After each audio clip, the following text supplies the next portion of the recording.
Let's go to the movies. For more than half a century, these words have meant an invitation to magic. The magic of moving pictures, the spinning of dreams in a darkened theater. For 3 decades, the dreams were silent ones, the magic of movement alone. Then suddenly, on a night in October 1927, a voice was heard from the screen, proclaiming a fabulous era in Hollywood. The night the movies became the talkies, with the premiere of The Jazz Singer and the voice of Al Jolson. Es interesante que el primer sonido de una película fuera un musical en el que Al Jolson solo cantaba. Eso se debe a que dijeron, ¿quién quiere escuchar a los actores hablar? Durante casi todo el largometraje es muda, con intertítulos y música de orquesta, pero de vez en cuando la orquesta se calla y Jolson aparece y empieza a cantar. Wonderful pals are always hard to find. Some folks have one, some folks have none. Jolson siempre le hablaba a su público. Una de las cosas por las que era conocido era por su labia, particularmente por su latiguillo, que llevaba diciendo desde 1906. Lo dijo cuando estaban grabando el sonido, por lo que las primeras palabras de un diálogo que oímos en una película son «Aún no habéis oído nada». El primer largometraje sonoro, Lights of New York, es una película muy aburrida. Una pseudopelícula de gángsters con gente desconocida alrededor de una mesa y un teléfono en el centro, donde claramente está el micrófono, y todos se inclinan sobre él. Take him for a ride. Y el estreno de la película fue todo un éxito. Y nadie lo entendía porque todos sabían que era horrible. La única razón por la que se podía haber dado una respuesta de ese tipo en el público era porque en ella hablaban. Esa fue la película que cambió el futuro. Los actores durante el periodo mudo tenían un cierto aspecto. Cuando aparece el cine sonoro, muchos se quedan sin trabajo porque no suenan de forma correcta. John Gilbert tenía problemas con el sonido y sus películas no tenían mucho éxito. Vilma Banky de Hungría era una gran estrella. Hizo un par de películas sonoras y abandonó la industria. La última película muda de la Metro se llamó El beso, una película de Greta Garbo. Temían que su mayor estrella perdiera a su público cuando la oyeran hablar con su acento sueco. Su primera película sonora se llamó Anna Christie y el eslogan con el que la vendieron fue Garbo habla. Todos tenían muchas ganas de descubrir cómo era su voz y no les defraudó. Si veis la famosa escena del bar, hay tranquilamente 20 segundos de silencio. Sin música, diálogo ni nada. Sirve para crear suspense. Give me a whiskey, ginger and I'm sorry. And don't be stingy, baby. Ponme un whisky, guapo. Greta Garbo era una mujer llena de misterio, belleza y talento. I just want to be alone. No se esforzaba mucho, no sé si me entendéis. Era guay. La Metro era como el Harvard de Hollywood. Era el lugar por el que toda estrella quería pasar. Tenía a Garbo, a Gable, a Spencer Tracy. Ofrecía al público la oportunidad de escapar a un mundo de clase y sofisticación. Por el contrario, Universal Pictures en la década de 1930 siempre tenía problemas económicos y no podía permitirse estrellas. Y finalmente se decidieron por la estrategia de hacer películas de miedo. Drácula. Las películas de miedo de Universal son primitivas, se basan en su atmósfera. Si ves Drácula, su aspecto es parte de la energía, del personaje, de la ambientación. The spider spinning his web for the unwary fly. The blood is the life, Mr. Renfield. Me encanta Drácula. Cada vez que la veo es todavía mejor. La interpretación de Lugosi está a otro nivel. Todo el ritmo de la escena gira en torno a él, absorbe todo el aire de la habitación en el buen sentido. Cuando Drácula se convirtió en tal éxito en taquillas, Universal dijo, anda, ha funcionado, ¿qué más tenemos?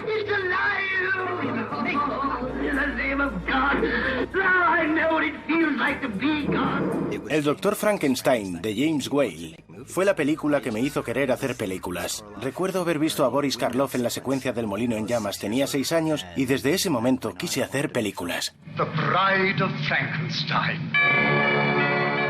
Todo el mundo hacía pelis de miedo, pero lo que Universal tenía de especial era el cuidado con el que las hacía, además de que hacía un montón y tenía mucho éxito.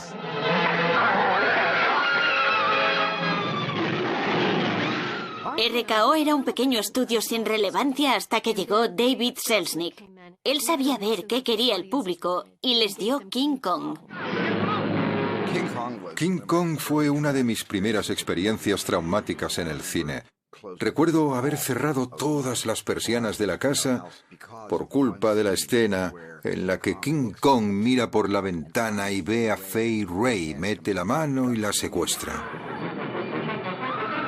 Ver King Kong de pequeño fue una experiencia increíble. Si alguna vez habéis visto cómo funciona un muñeco de stop motion, se mueven fotograma a fotograma. Eso tiene algo mágico. De ahí que esa forma de animación siempre me haya resultado tan inspiradora.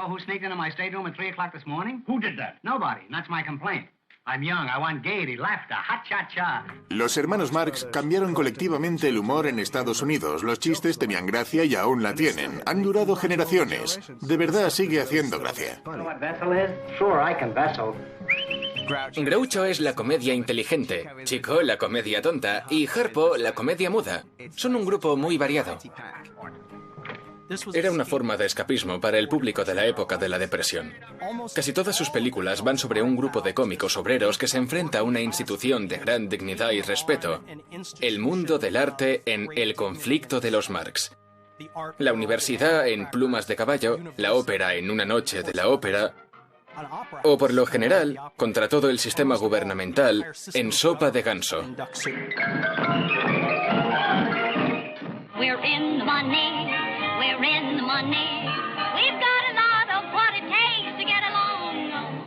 Soy súper fan de Busby Berkeley. Sus musicales para Warner Brothers eran los mejores, eran reales, sobre mujeres que trabajaban en la industria del espectáculo e intentaban conseguir trabajo durante la Depresión. Uno de los números más increíbles es el de Recuerda a mi hombre olvidado con Joan Blondell. Te rompe el corazón con todos los soldados caminando por el gran arco. Es brillante. Busby Berkeley impresionó a todos. Convirtió los musicales, que eran números de baile aburridos, en un caleidoscopio. Construyó agujeros especiales en los platós para grabar las películas desde arriba. Busby Berkeley sabía que el cine era un medio nuevo y la forma en que hacían que los platós se movieran con la coreografía era impresionante. Nothing's impossible I have found. When my chin is on the ground, I pick myself up, dust myself off, start all over again. Mi padre trabajaba para RKO y le pidieron que hiciera un musical. Creo que lo que él le dio a Astaire y Rogers fue una cierta credibilidad. Start all over again. Ver esa película durante la Depresión, una época en la que la gente estaba rodeada por la desesperanza, y encontrar este número animado, increíble y cómico, tuvo que haber sido una experiencia de lo más satisfactoria. Levántate.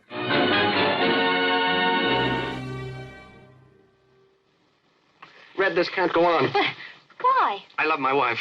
I've never loved anybody else.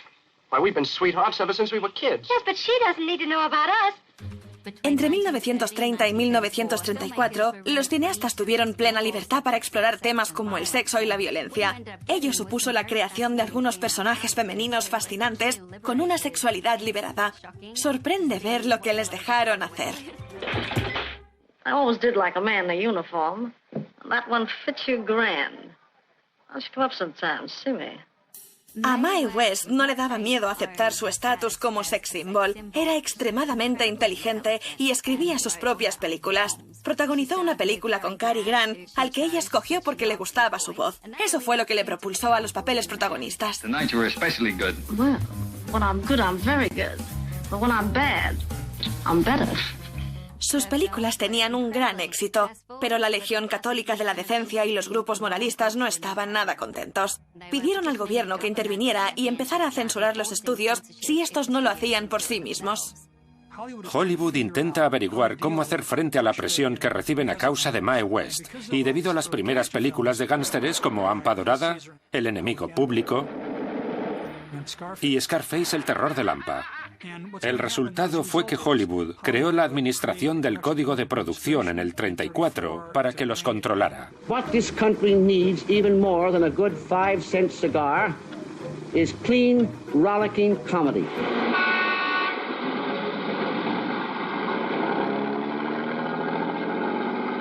Next time you drop in, bring your folks. En 1934 aparecieron los comienzos de la comedia Screwball o de locos. Sucedió una noche, pone a Clark Gable contra Claudette Colbert, una niña rica y mimada que ha escapado de su padre. La normativa les impedía enseñar a las personas juntas en la cama, así que había que ser ingenioso. No ibas a abandonar el sexo, pero tenías que darle la vuelta. Creó la intriga y el charloteo. That, I suppose, makes everything quite all right. Oh, this? Well, I like privacy when I retire. Yes, I'm very delicate in that respect. Prying eyes annoy me. Sucedió una noche es una genialidad. La escena del muro de Jericó es todo un clásico para cualquiera que quiera dirigir una comedia romántica. La normativa obligó a Capra a crear una escena mucho mejor y en muchos sentidos incluso más sensual. Y esa película tuvo mucho éxito. Ganó 5 premios Oscar y creó el concepto de que todos teníamos que hacer comedias Screwball.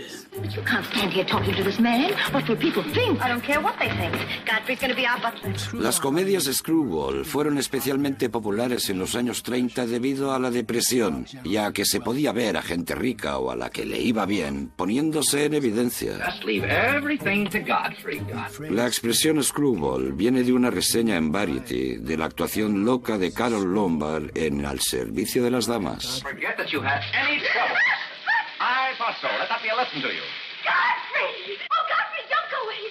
Oh, Godfrey! Now I know you love me. I do not love you, and you're getting me all wet. You do, or you wouldn't have lost your temper. What is the meaning of this, may I ask? Oh, Mother, Godfrey loves me. Put me in the shower. Carole Lombard era extraordinaria. Era muy disparatada en su interpretación, pero su humor tenía lógica. No puedes mantener este ritmo a no ser que seas muy inteligente. El truco era que los protagonistas hacían el payaso. Una de mis favoritas es La pícara puritana.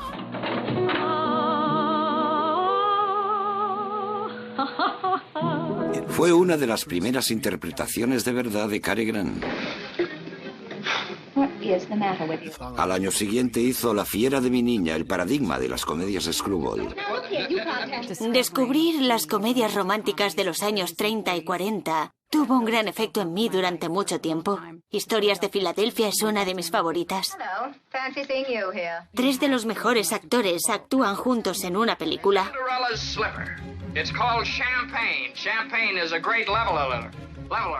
La escena de James Stewart borracho es una de mis actuaciones favoritas sobre borrachos. Es muy convincente. Todo es muy divertido y bonito, y apoyas a uno y luego al otro. Te da todo lo que podrías querer en una película. You're repeating yourself, Walter. That's the speech you made the night you proposed. Yeah, I know that you still remember it. Of course I remember it. If I didn't remember it, I wouldn't have divorced you. Creo que puede haber más palabras por metro cuadrado en Luna Nueva que en ninguna otra película de la historia. Supongo que el guión sería así de gordo y Rosalind Russell es la que mejor lo hacía. Listen, Walter. Listen, I made a great reporter out of you, Hildy, but you won't be half as good on any other paper, and you know it. We're at sea, and that's what we are. You need me, and I need you, and the paper needs both of us. American.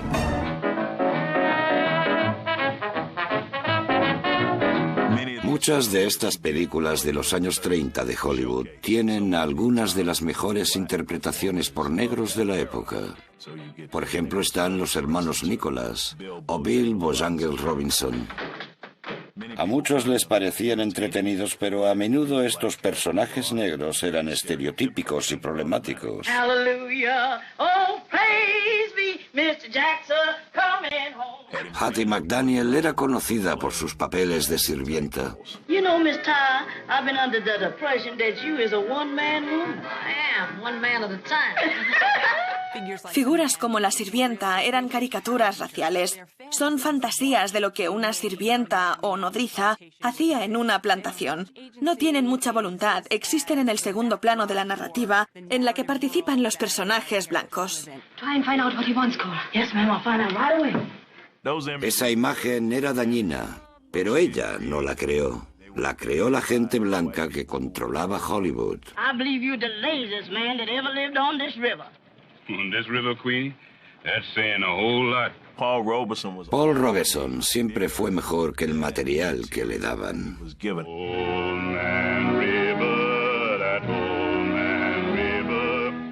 En Magnolia consiguió convertir Old Man River en algo mucho más complejo y darle un sentido mucho más crítico con el racismo que el que su personaje expresa.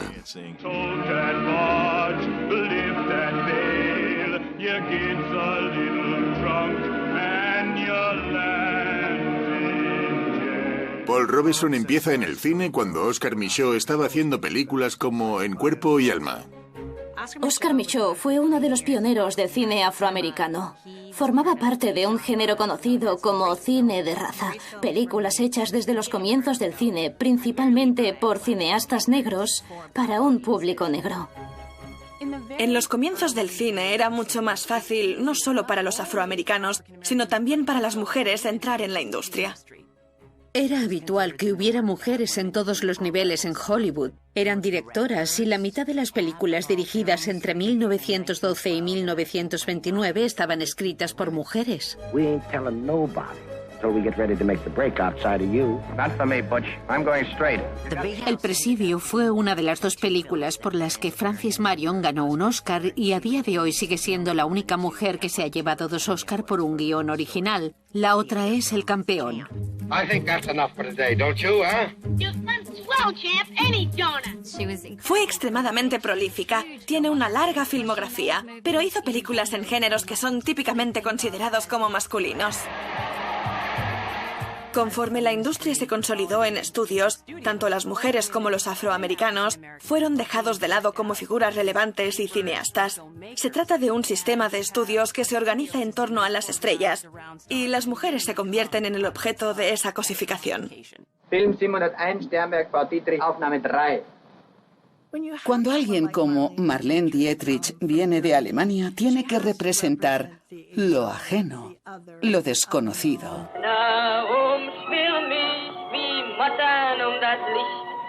Su gran atractivo es su increíble androginia. Parecía que a todos les gustaba eso. En Marruecos interpreta a una cantante de cabaret vestida con traje y sombrero de copa que se convirtió en su atuendo icónico que siguió usando el resto de su vida. Toma la rosa de una joven del público y le da un beso en los labios. Esto se da especialmente en las películas que hizo con Von Sternberg, Marruecos, La Venus Rubia, El Diablo es una mujer. Casi nunca pasa nada en esas películas, carecían de narrativa por completo. Todo consistía en crear ese espectáculo de deseo y belleza. Se estima que en los años 30 el 70% de las personas que iban al cine eran mujeres. Y al haber más mujeres en el cine, más pedían personajes femeninos fuertes. Estas estrellas femeninas reinaban en las taquillas y a menudo cobraban mucho más que sus compañeros. Do you think I'm attractive? There are better words than that for what you are. Aunque hoy en día nos parezca absurdo, en su época no consideraban guapa a Bette Davis. Tenía una cara un poco rara, con unos ojos ligeramente saltones, pero carecía de vanidad como actriz y se mostraba absolutamente abierta a interpretar personajes desagradables. Se trataba de una actriz joven que intentaba afianzar su carrera como estrella y aún así insistió en hacer Cautivo del Deseo, donde interpreta al peor personaje que pueda existir. I never cared for you, not once. I was always making a fool of you. You bored me stiff. I hated you. It made me sick when I had to let you kiss me. I only did it because you begged me. You hounded me. You drove me crazy. And after you kissed me, I always used to wipe my mouth. Wipe my mouth. La interpretación de Bette Davis en Cautivo del Deseo es increíble y ni siquiera la nominan. Al año siguiente ganó con Peligrosa, lo que se podría considerar como el primer Oscar de consolación. Se dieron cuenta de que se lo deberían haber dado el año anterior. Se convirtió en la primera actriz en ser nominada a Mejor Actriz 5 años seguidos. Básicamente es la Meryl Streep del periodo anterior a la Segunda Guerra Mundial.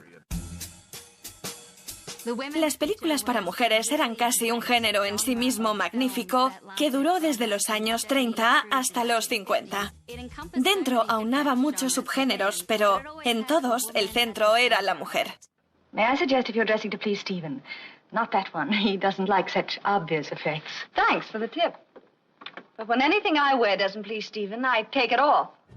Mujeres podría considerarse la apoteosis del género, porque no había hombres en esa película, ni uno solo en toda la película, y fue un éxito. There's a name for you ladies, but it isn't used in high society, outside of a kennel. Los hábitos de consumo del cine en los años 30 eran muy diferentes de los de ahora. La gente no iba solo para una película. A veces había una segunda, la película B. Había noticias, un corto y estaban los dibujitos. Walt Disney, que había creado a Mickey Mouse, fue un visionario y tuvo la idea de hacer un largometraje de dibujos animados. A nadie se le había ocurrido antes la idea. Creían que había perdido la cabeza. Nadie lo había intentado antes. Para nosotros resulta difícil de entender lo que supuso este intento, porque no se trataba solo de hacer un largometraje de animación, sino de ver si al público le interesaban los dibujos. Blancanieves se basa en un cuento de hadas europeo, pero no era una película para niños. Se pensó para un público tanto infantil como adulto.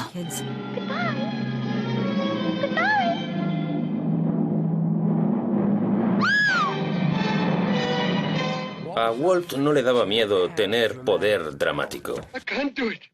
No le daba miedo usarlo. No le daba miedo crear escenas que podrían dar miedo e incluso ser traumáticas. A la gente le sorprendió descubrir que las partes tenebrosas les daban miedo de verdad y la muerte de ensueño de Blancanieves les conmovía por la ternura de la animación. Adultos lloraron en el estreno. Disney había conseguido lo que todos decían que era imposible. Fue un éxito impresionante, sobrepasó todas las expectativas y permitió a Walt levantar el estudio. Todos los largometrajes de animación que existen hoy surgen a partir de Blancanieves. Sin ella no existiría nada. La Diligencia fue una de las películas que definió el género western. John Ford empieza a darle la vuelta a la idea del western, del bueno contra el malo, a algo más interesante, con una serie de personajes realmente únicos y sufridos. You must warn your passengers that they travel at their own risk. At their own risk? Well, what's the trouble, Lieutenant? Geronimo. Geronimo? Well, then I... Will you sit down? Dentro de La Diligencia, cada persona es un arquetipo. Está la casquivana, que era una buena persona pero ha tomado malas decisiones. El banquero corrupto, el jugador, el médico borracho, todos acaban juntos y para sobrevivir tienen que aprender a apreciar lo mejor de cada uno. Y la cámara se acerca a la cara de John Wayne y el plano es tan cerrado que puedes verle una perla de sudor cayendo por la mejilla. No te atreves con ese plano si el actor no puede cumplir como estrella. Y cumple. Solían decir que Ford le convirtió en una estrella al no dejarle hablar, enseñando solo sus reacciones. Algo hasta cierto punto cierto. Wayne me dijo una vez, no soy un actor de acción, sino de reacción.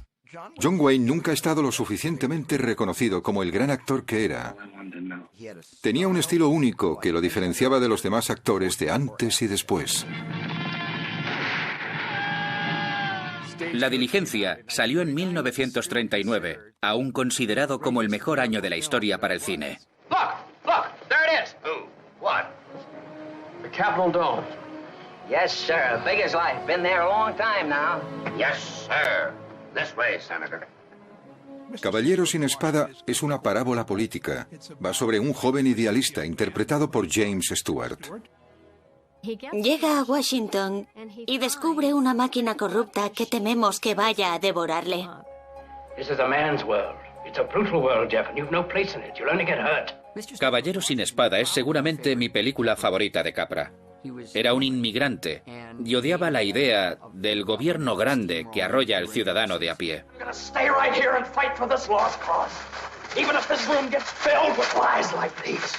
Esta película es el ejemplo perfecto de cómo en Estados Unidos un individuo puede cambiar algo. Must you flirt? I don't have to, but I find it natural. Suppress it. I'll try. 1939 destaca por la cantidad de películas imprescindibles que han resistido al paso de los años y que desde entonces aparecen en clases y referencias. Puede ser casualidad o chiripa, pero el increíble número de películas memorables que todos conocen y aman y que salió ese año es impresionante.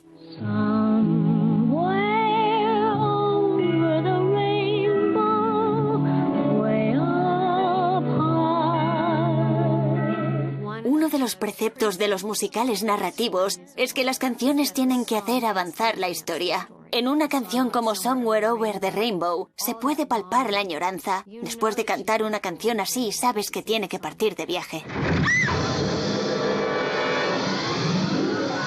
Y de pronto llega a otro lugar. Un tornado se la lleva y aterriza en un mundo mágico. Ella no sabe que está en otro mundo hasta que no abre la puerta y todo es de un color precioso.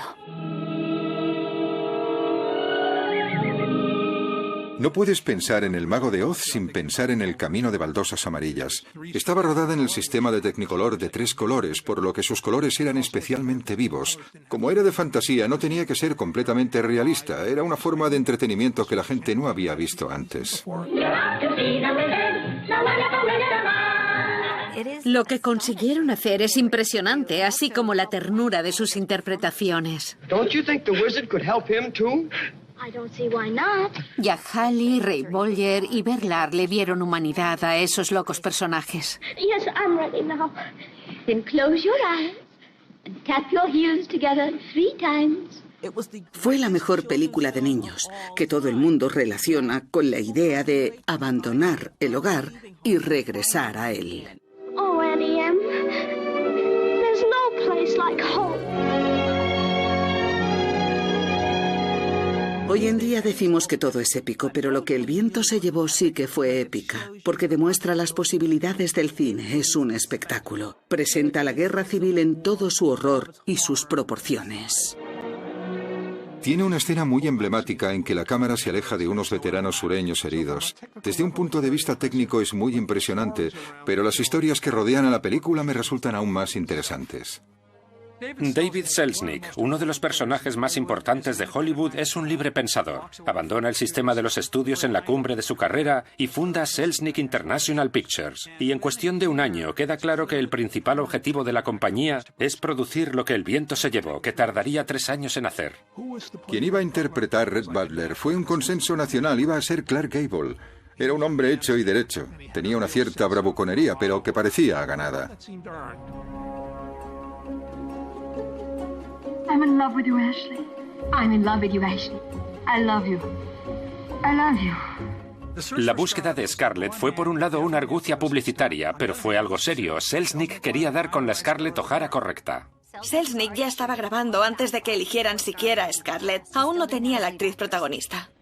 David Selznick estaba viendo cómo ardía Atlanta cuando su hermano Myron se le acercó con Vivian Leigh y le dijo: "Te presento a Scarlett O'Hara". Ashley, I love you. Scarlett. I love you, I do. Cuesta una barbaridad separar a Vivian Leigh de Scarlett O'Hara. Es capaz de crear empatía hacia un personaje algo complicado, si no desagradable, durante buena parte de la película. Y lo hace suyo.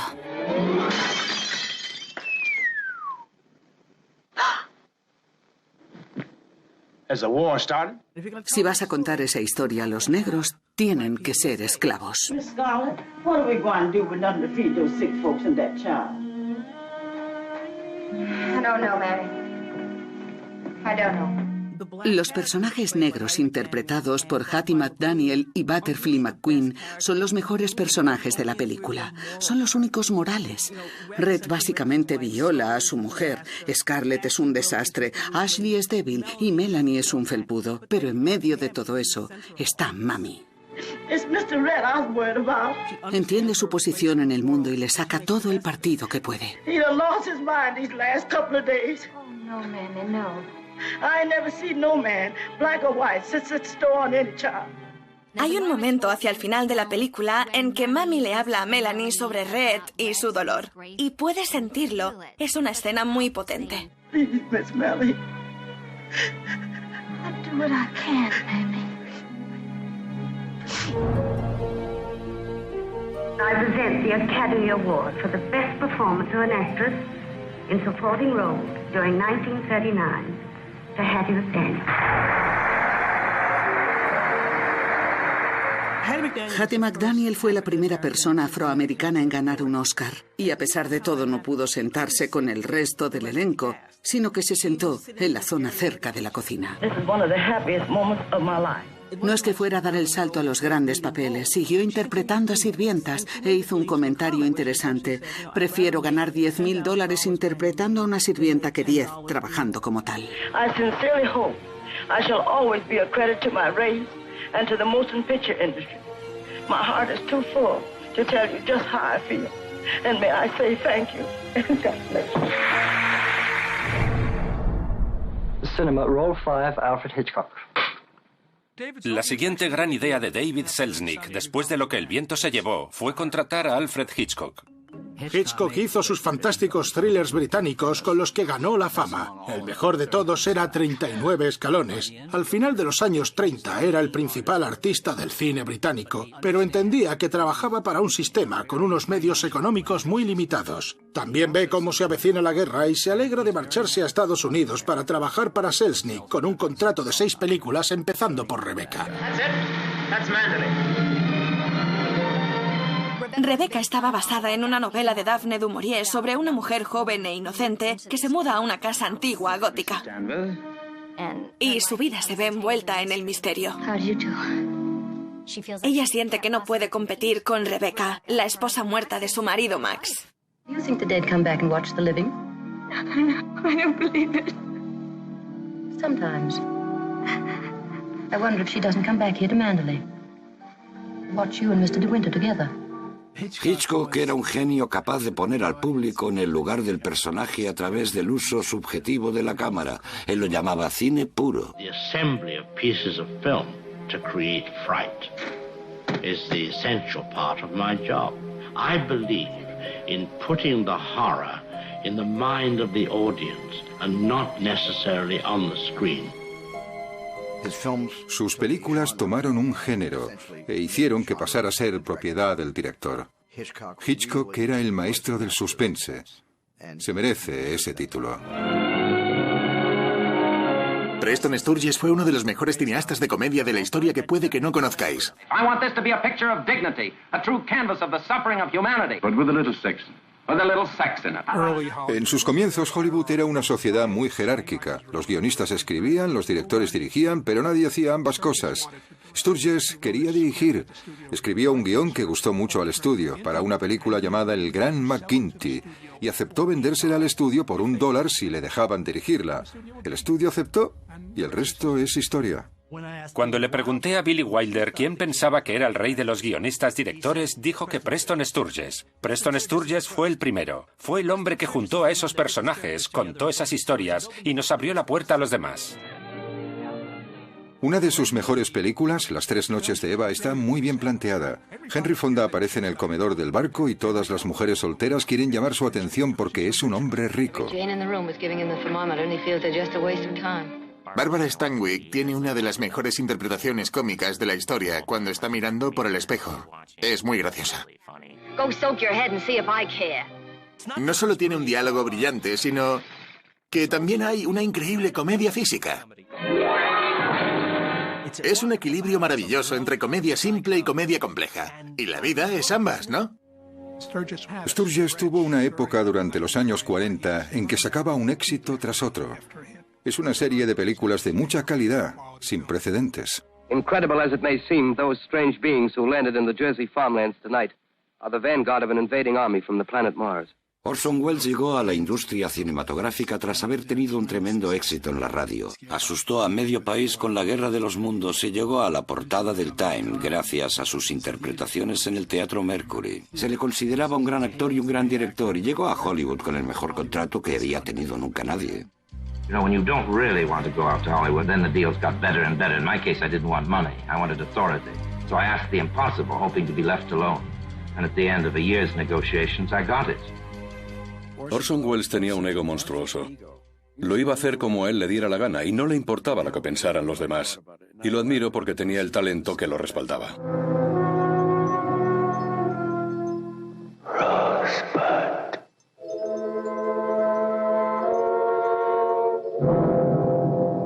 Ciudadano Kane empieza con la muerte de Charles Foster Kane y una palabra, Rosebud.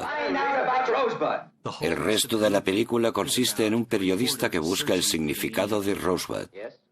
Puede que una de las cosas que Welles hiciera mejor fuera reconocer lo que no sabía pronto a los 25. Contrató a Herman Mankiewicz, mi abuelo, para que escribiera el guión y a Robert Wise para editar la película, por no hablar de la impecable música de Bernard Herrmann y, por supuesto, la cinematografía de Greg Toland, que fue rompedora y cambió la forma de hacer películas.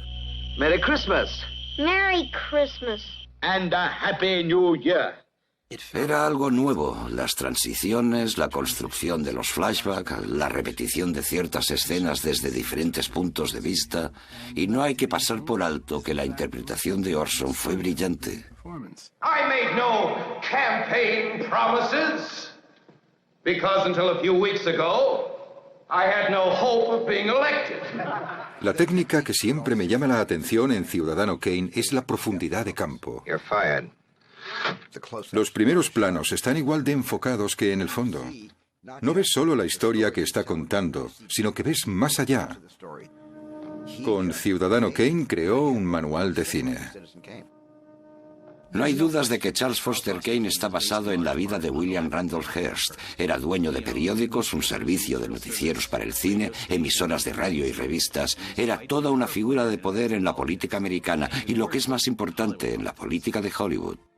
Hearst puso la película en la lista negra. Ningún periódico suyo ponía anuncios de ella y los cines tenían miedo de proyectarla. No puedes ganar dinero de una película que no puede llegar al cine. Los periódicos que no pertenecían a Hearst la recibieron muy bien. La nominaron a 9 Oscar. Solo ganó uno, el del guión, que fue a mi abuelo y a Welles. Nada más. Welles debería haber ganado el Oscar a Mejor Película y a Mejor Director. Y seguramente también a Mejor Actor. Es una muestra de la presión que recibió esta película. No hay otra película en la historia del cine como Ciudadano Kane. No conozco ninguna ópera prima de ningún director que pueda toserle siquiera. No digamos ya compararse con Kane. Rosebud.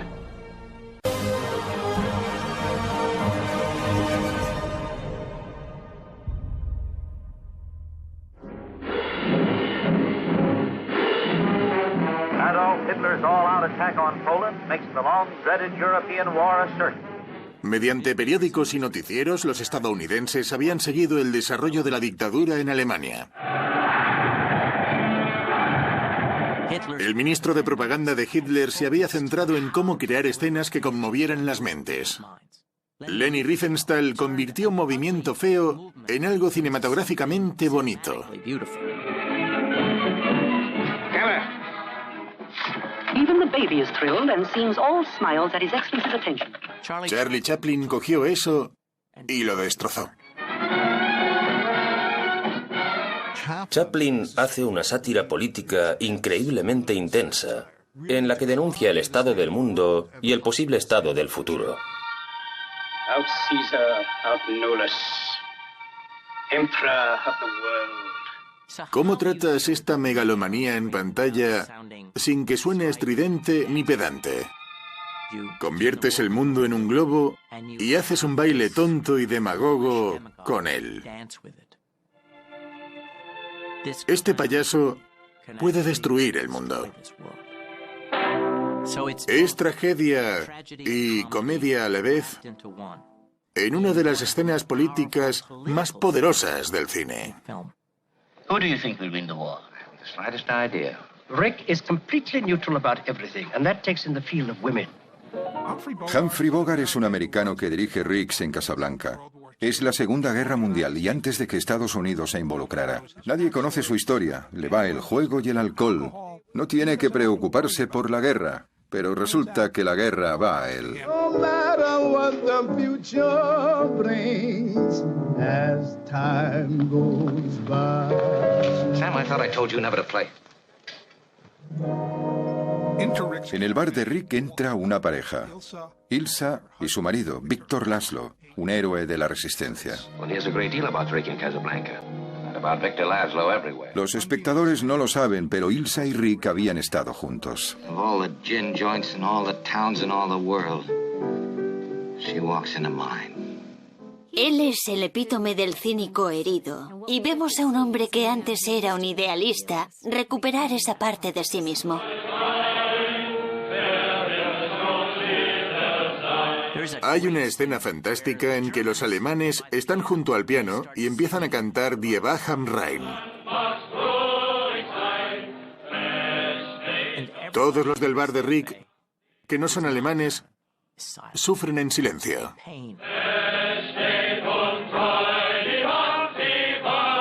Y Víctor Laszlo se va a la banda y les dice que toquen el himno nacional de Francia.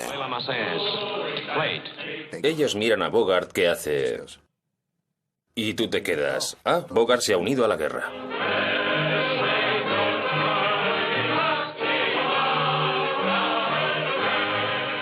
La película trata sobre refugiados que acaban en situaciones desesperadas y peligrosas, y la mitad del elenco eran refugiados que habían pasado por estas situaciones. Peter Lorre huyó de Alemania cuando los nazis tomaron el control. Conrad Bay, que interpretaba al peor nazi de todos, era un ferviente antinazi casado con una judía. Marcel Dalio y Madeleine Lebeau, su esposa, habían escapado de Francia cuando los alemanes estaban entrando en París. Toda la familia Dalio había quedado atrás y habían muerto en los campos de concentración. Se enfrentan al fascismo con el patriotismo y la pasión del amor a su país. Actualmente esa escena aún me pone los pelos de punta. Casablanca es el guión perfecto para el momento perfecto. La historia se resuelve de la única forma posible. Ilsa, I'm no good at being noble, but it doesn't take much to see that the problems of three little people don't amount to a hill of beans in this crazy world. Nos dice que nuestros problemas como individuos no significan nada frente al gran reto que se acerca. Y que todos teníamos que enfrentarnos a eso en la época más oscura de la Segunda Guerra Mundial. Open fire! Yeah! To your station!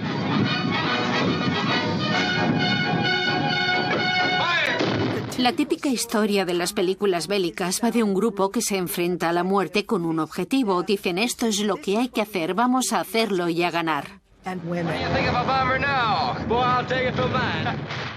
Están diseñadas para apaciguar a la gente e involucrarla en la guerra. Al intentar entender los cambios que la Segunda Guerra Mundial produjo en el cine, tienes que entender que 5 de los directores más importantes participaron en ella. Estuvieron Capra y Ford, Stevens, Huston y Wyler. Son 5 de los iconos estadounidenses. Sirvieron a su país contando historias y arriesgaron sus vidas. Y hombres que creían en su país, como mi padre, sintieron el deber moral de defenderlo contra el azote del nazismo. In an effort to maintain contact with the enemy, our patrols immediately pushed ahead. Pasó por situaciones muy complicadas.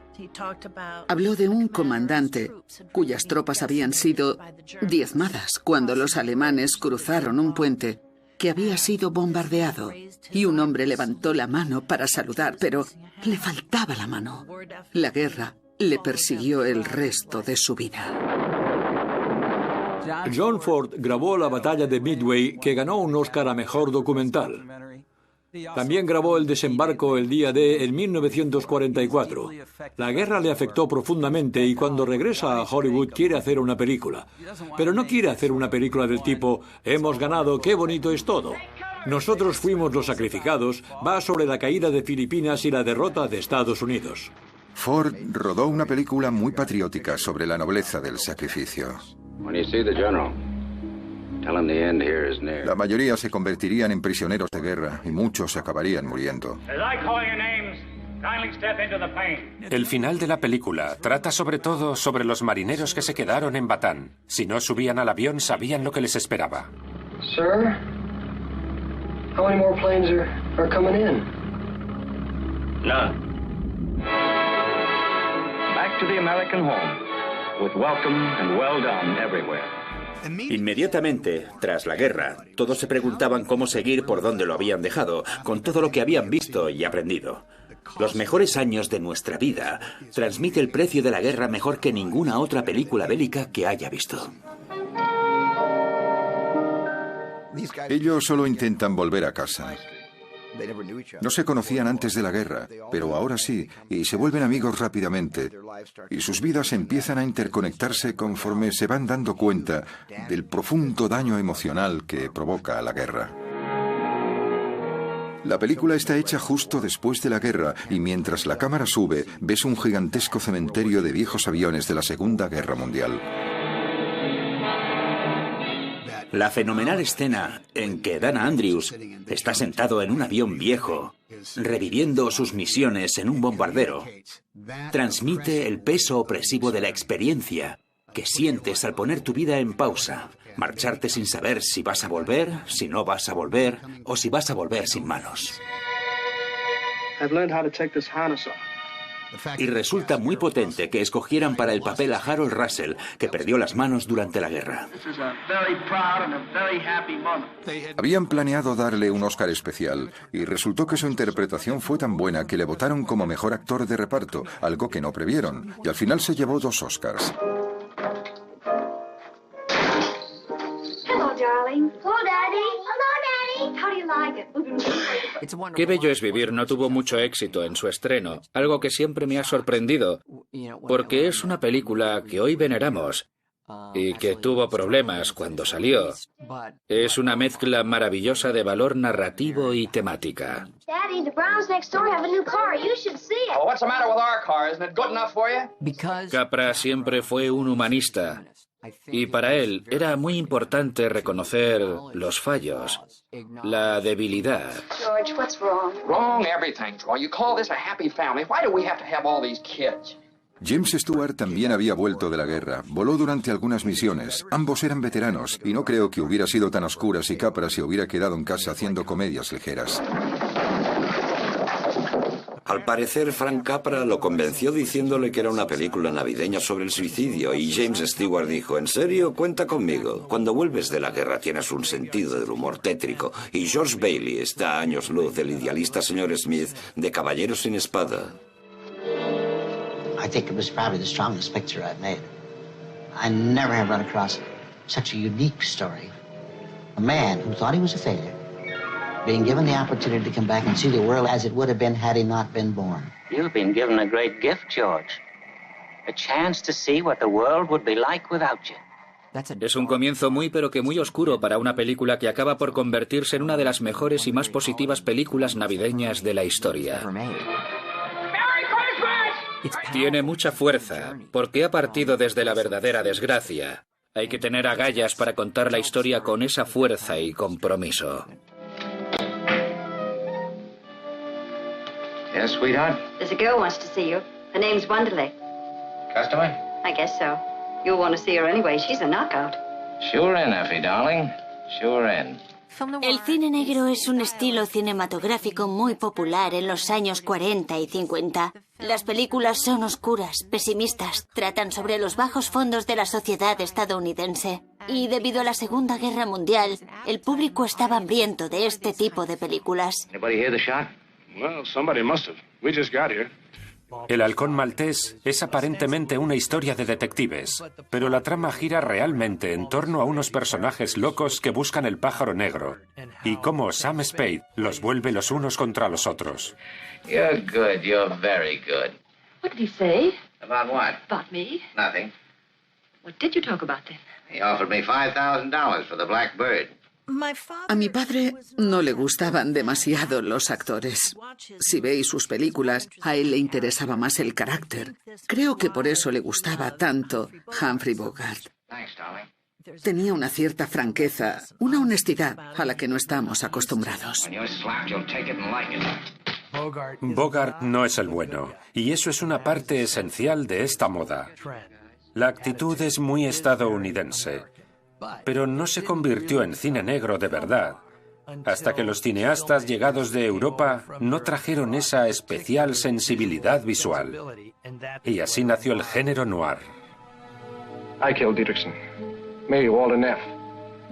Insurance salesman. Billy Wilder adaptó una historia increíble de Raymond Chandler, y la forma de empezar con un narrador que no es sino el hombre desangrándose tuvo una gran influencia en las películas de detectives como tal. I wasn't long, was I? Not at all, Mrs. Dietrichson. Hope I've got my face on straight. Perfect for my money. Tenían que grabar una intensa escena de asesinato. Pero, ¿cómo podían hacerlo en esta época de censura? This is not the right street. Why did you turn here? What are you doing that for? What are you honking the horn for? Billy Wilder deja la cámara fija en Barbara Stanwyck, que experimenta el sufrimiento de su marido y luego su satisfacción. Ella lo transmite todo. Y no hay nada mejor que eso. Okay, baby, that's it. El asesinato que no ves en Perdición es mejor que cualquier asesinato macabro que puedas enseñarme. La interpretación de Barbara Stanwyck como Phyllis es el arquetipo de la femme fatal peligrosa. Cuando llegas a Jane Greer en Retorno al pasado, ella va un paso más allá. Es más bien una psicópata fría. Hay una escena en la que está viendo cómo Robert Mitchum y su compañero se dan una paliza y está prácticamente en éxtasis.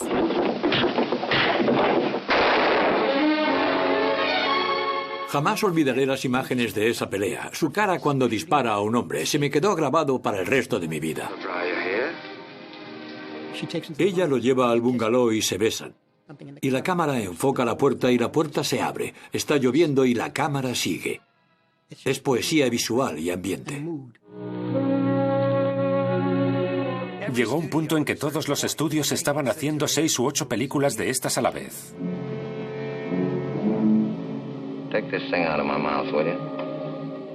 Los artistas estaban encantados de hacer películas más adultas.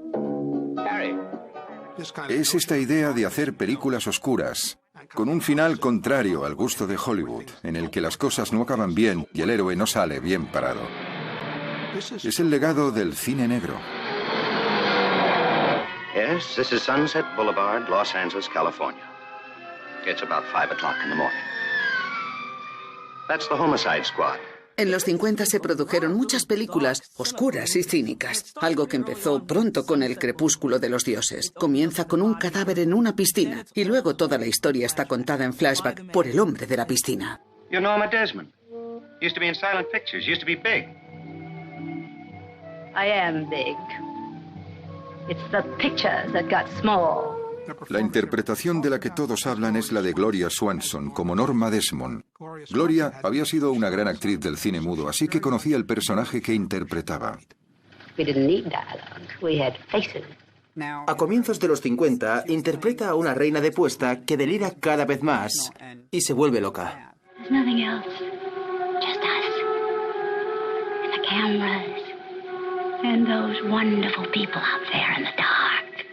Es una película sobre la tendencia de Hollywood a abandonar a la gente, a encumbrarla, destrozarla y olvidarla. Lloyd, I'm not 20ish. I'm not 30ish. 3 months ago I was 40 years old. 40. 40. El crepúsculo de los dioses y Eva al desnudo salieron las dos en 1950. Bette Davis se había tomado un descanso en su carrera. Había hecho un par de películas y mucho éxito, por lo que esto fue todo un regreso. Ahí estaba interpretando a una magnífica actriz de teatro, Margot Channing, preocupada por perder su carrera y a su hombre. Y entonces aparece Eve Harrington. Well, what do you think of my elegant new suit? Very becoming. It looks much better on you than it did on me. Oh, I can imagine.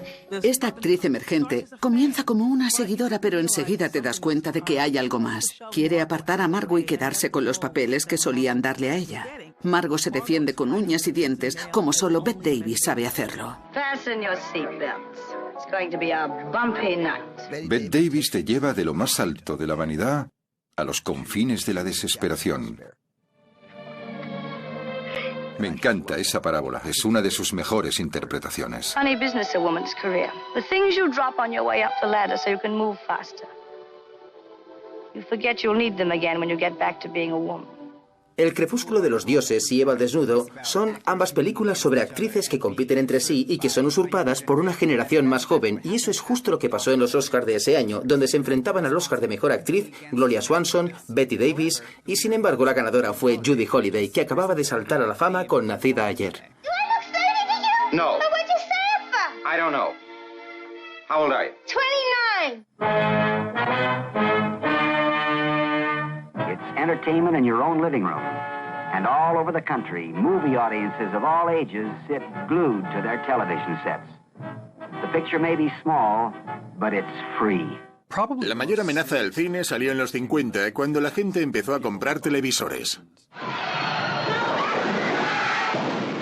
Las extensas películas épicas sobre historias bíblicas de los años 50 fueron la primera respuesta exitosa de Hollywood a la amenaza de la televisión. Volvió a atraer a la gente al cine y provocó que Hollywood siguiera haciendo cada vez más. Ver tu televisor pequeñito en blanco y negro en el suelo de tu salón no tenía nada que ver con ir a ver una película como Ben-Hur. No se parecía a nada de lo que habían visto hasta entonces. Las películas no podían dormirse en los laureles, no podían hacer el vago. Tenían que hacer de ir al cine una experiencia aún más extraordinaria. Y tras la aparición de la televisión, el resultado son algunos de los mejores musicales de la historia. Good morning, good morning. It's great to stay up late. Good morning to you. Cantando bajo la lluvia es la película perfecta. Es divertida, bonita y colorida, y las canciones son brillantes.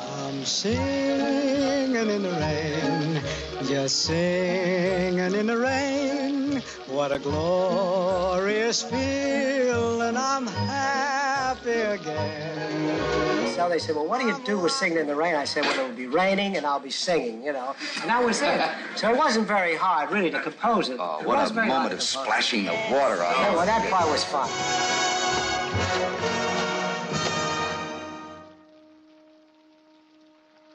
Clang, clang, clang went the trolley. Ding, ding, ding went the bell. Cuando llegas a Vincent Minnelli, que hace películas como Cita en San Luis, Un americano en París y Melodías de Broadway, te encuentras con tal originalidad, alegría y esfuerzo que son capaces de superar el paso del tiempo.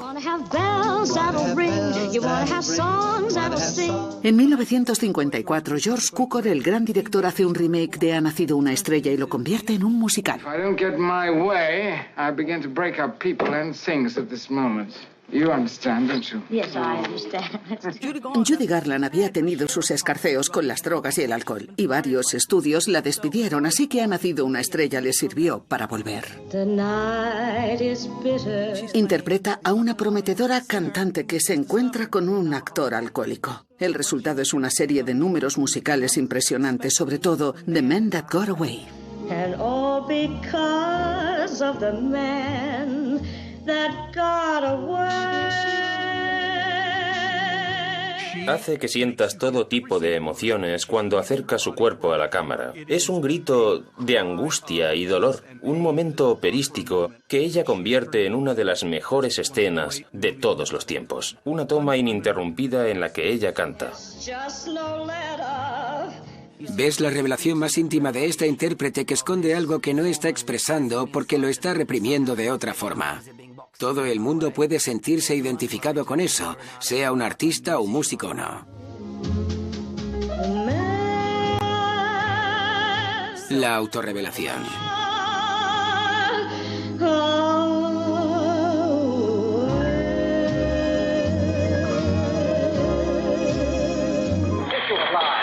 Get the answer to that question if we have to stay here for a week. Are you a member of the Communist Party? Or have you ever been a member of the Communist Party? Tras acabar la Segunda Guerra Mundial, el Comité de Actividades Antiestadounidenses se lanza a la búsqueda de la supuesta infiltración comunista de la industria cinematográfica del país.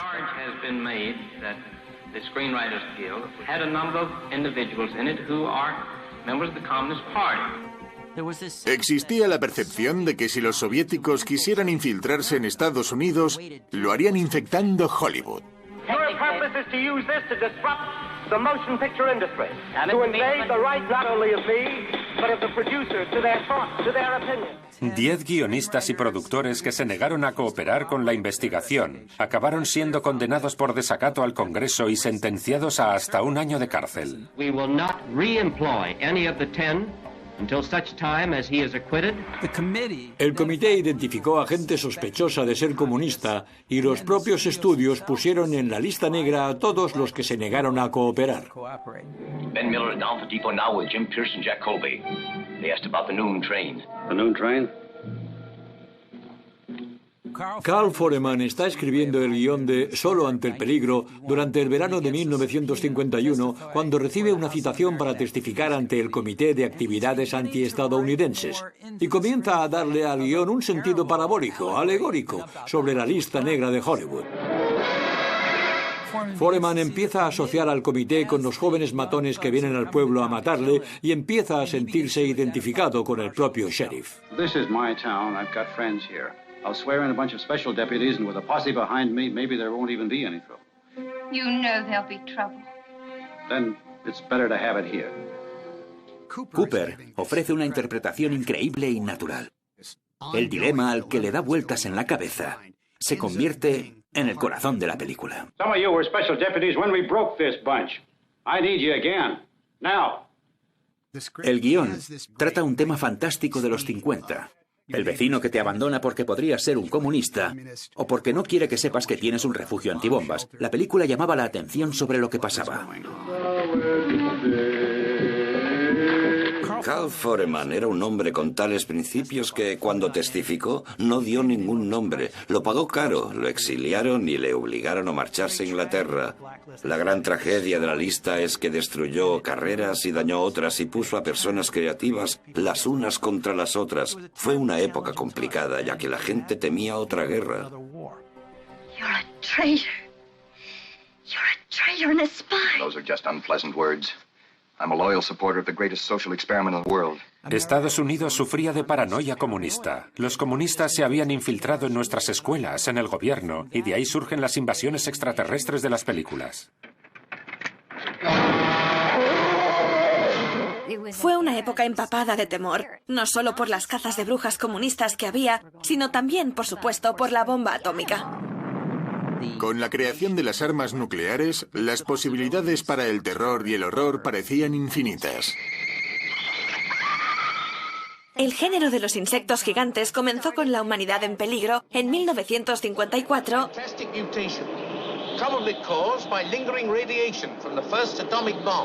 que inició una moda de películas de criaturas. Desató la imaginación. ¿Qué será de nosotros en esta era nuclear? Me encantaban las películas de ciencia ficción de los 50, daba igual lo malas o buenas que fueran. De Me casé con un monstruo del espacio exterior a Ultimátum a la Tierra. No hay dos películas más distintas que solo compartan una cosa, el género. ¿Ya está? Now let's have it, Steve. What about this monster story of yours? Well, it's big and terrible. Originalmente Godzilla era una película japonesa. La idea que tuvo Hollywood para convertirla en algo que pudiéramos digerir fue hacer un nuevo montaje con escenas nuevas de un reportero estadounidense en Tokio. Prefiero la versión japonesa original, porque es mucho más visual, más primitiva, y Godzilla da mucho más miedo. ¿Qué hace la gente? Intenta ponerse a salvo e idear algún tipo de tecnología para destruir al monstruo. Es todo lo que hace falta saber. Es literalmente la reacción del pueblo a que les arrojaran una bomba atómica. ¿Qué sintieron culturalmente? Fue como si un monstruo saliera del océano y aplastara su civilización. They come from another world, spawned in the light years of space, unleashed to take over the bodies and souls of the people of our planet. Una de las películas que define mejor la angustia de los años 50 fue La invasión de los ladrones de cuerpos, en que el enemigo va a llegar y va a ser igual que tu vecino. Tomarán el control sobre ti y todo lo que conoces y amas habrá desaparecido.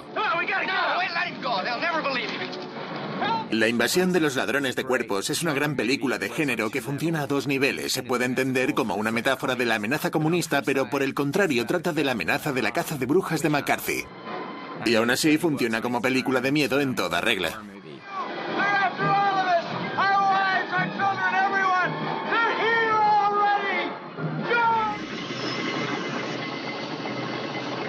La Ley del Silencio es una impresionante película situada en los muelles de Nueva Jersey, en una época en que los sindicatos corruptos controlaban los muelles y tenías que llevarte bien con los jefes para conseguir trabajo. Trata sobre un sistema corrupto.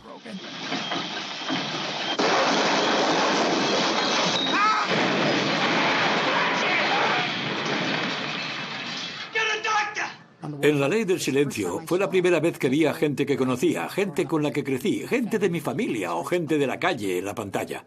La representación de ese estilo de vida era muy honesta y nada condescendiente. Los bloques eran iguales, los tejados los mismos. Podías poner un marco a cualquier fotograma porque todos eran una obra de arte. El comportamiento de Brando fue el mayor avance del siglo. Recuerdo la primera vez que vi a Marlon Brando en la pantalla.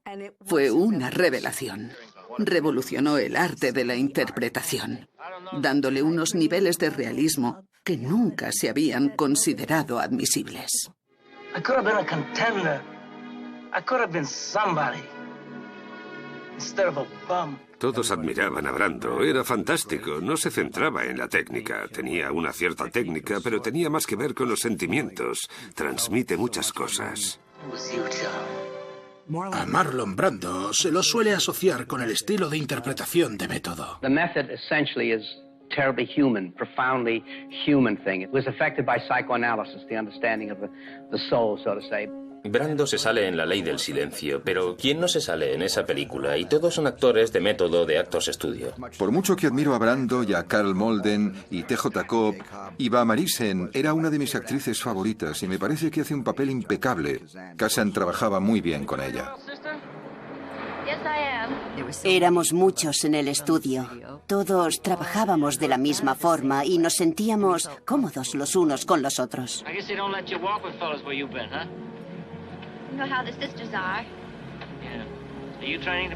Edie, mi personaje, llevaba guantes y a mí se me cayó uno. Se me cayó sin querer. Él lo cogió y se lo quedó en la mano. Jugueteaba con el guante de forma muy sensual.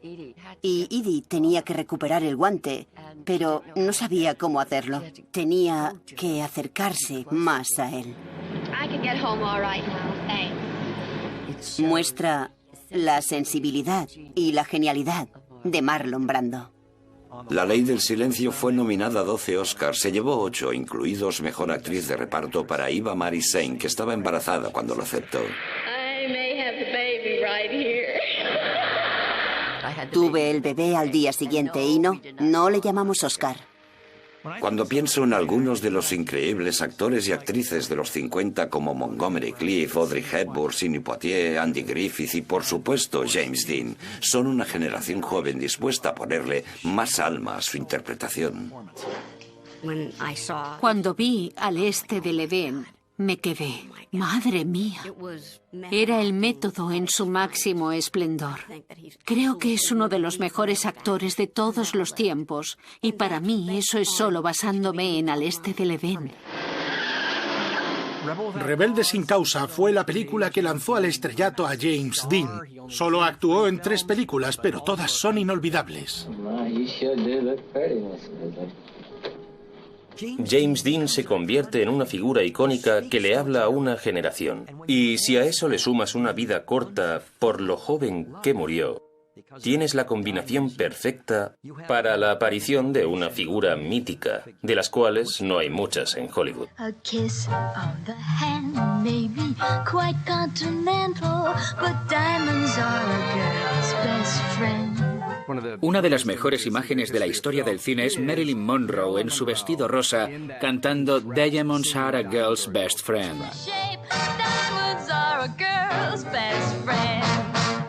Lo que casi todo el mundo sabe sobre Marilyn Monroe es que se convirtió en una gran sex symbol en los 50, pero mucha gente no sabe lo graciosa que era.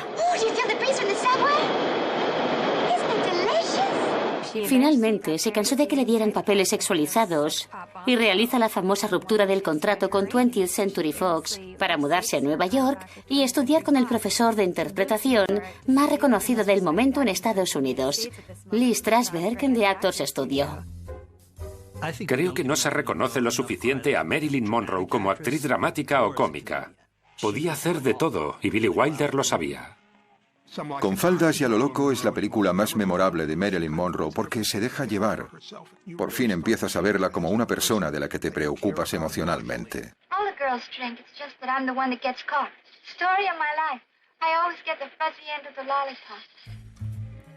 Cuando estás en las manos de Billy Wilder, tienes a la persona correcta diciendo la frase de la forma correcta. Puede oírse la comedia, la música del golpe final.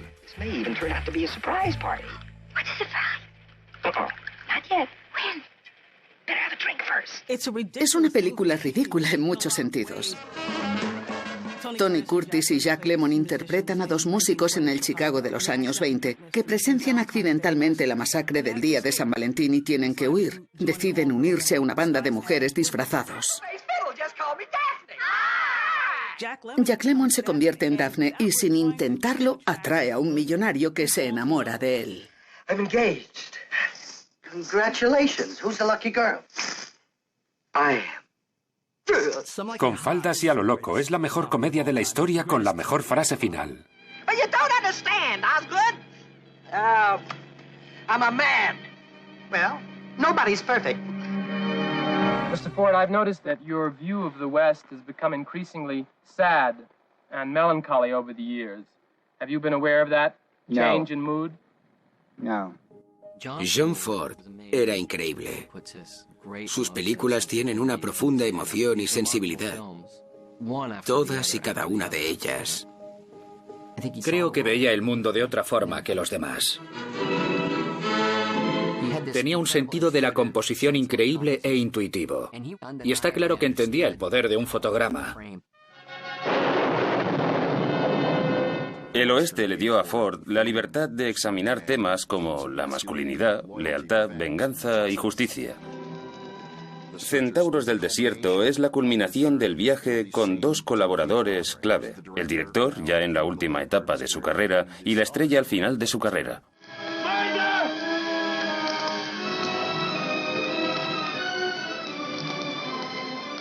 Centauros del Desierto seguramente tenga el personaje más oscuro y malevolente que interpretó John Wayne.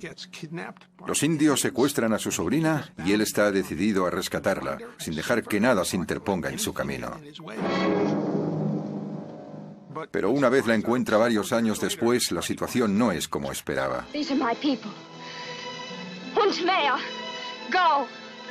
Go, Martin, please. Stand aside, Martin.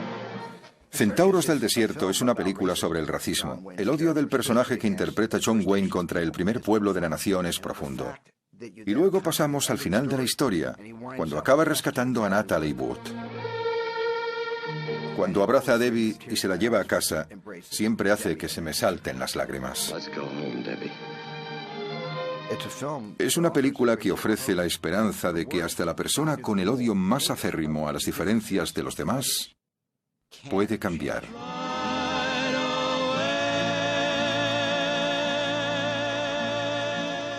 El sistema de los estudios se estaba desplomando a finales de los 50. Casi todos eran libres de hacer las cosas a su manera. Los directores tenían la libertad para poner su sello a las películas. Esto fue un cambio radical a cómo se hacían las cosas en Hollywood. A mediados de los 50 y comienzos de los 60, Hitchcock sacó buena parte de sus obras maestras. Empezó a hacer películas en color y a tener un elenco estadounidense y a hacer películas más grandes y llamativas.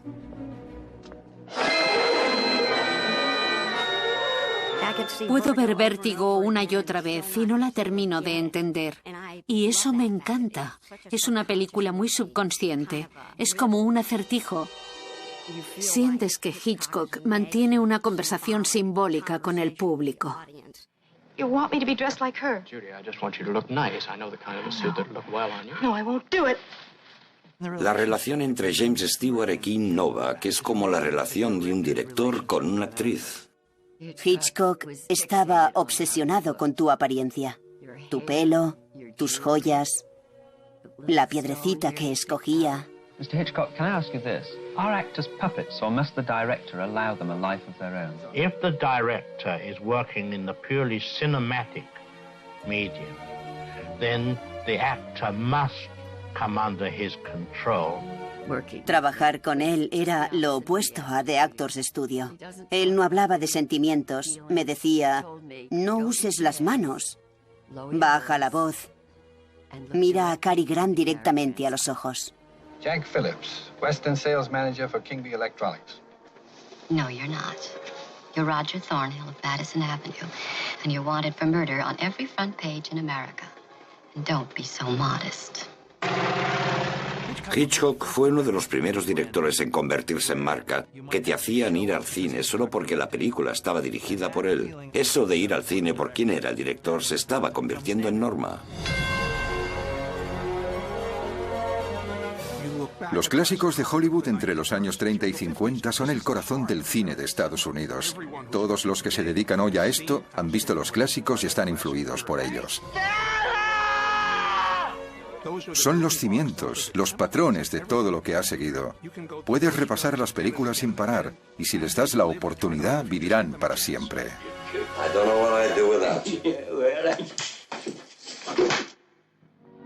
Our story of Hollywood's fabulous era has come to an end. For those of you who might have missed your favorite performer or film, our sincere regrets. In our brief time, we've been able to salute only some of them. But this show, in a sense, thanks all of them.